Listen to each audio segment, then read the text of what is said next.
ਤਈਅਬ ਭਾਈ ਅੱਜ ਪੀਟੀਆਈ ਨੂੰ ਮਖਸੂਸ ਨਸ਼ਿਸਤਾਂ ਜਿਹੜੀਆਂ ਵਾਪਸ ਮਿਲ ਗਈਆਂ ਵਾ ਤੇ ਅੱਜ ਇਸੇ ਖੁਸ਼ੀ ਦੇ ਵਿੱਚ ਕੋਈ ਸਾਡੇ ਫੈਨ ਫਾਲੋਅਰਾਂ ਨੂੰ ਕੋਈ ਦੋ ਕੁ ਬੋਲ ਸੁਣਾ ਦਿਓ। ਹੋਏ ਨੱਕ ਦਾ ਕੋਕਾ ਠਠਾਰਾ ਤੋਕਾ ਲੱਭ ਲੱਭ ਥੱਕੀਆਂ ਨਹੀਂ ਲੱਭਦਾ ਮੁੜਿਆ ਢੋਲਾ ਕੱਲਿਆਂ ਦਿਲ ਹੁਣ ਨਹੀਂ ਲੱਗਦਾ ਉਹ ਜੇਲ ਡਿਆਲਾ ਕੈਦੀ 804 ਹੋਏ ਅੱਜ ਦਾ ਫੈਸਲਾ ਸੁਣ ਕੇ ਇੰਪੋਰਟਡ ਖੋਤਾ ਮੁਲਕ ਹੋਵੇ ਨੱਕ ਦਾ ਕੋਕਾ ਠਠਾਰਾ ਤੋਕਾ ਲੱਭ ਲੱਭ ਥੱਕੀਆਂ ਨਹੀਂ ਲੱਭਦਾ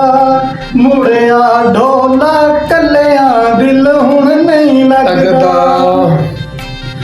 और रब सोना मुनसफ इंसाफ दिलावेगा छेती मेरा मुर्शद साडे वेड़े आवेगा नक दा कोका ठठारा तोका लब लब थकिया नहीं लभदा।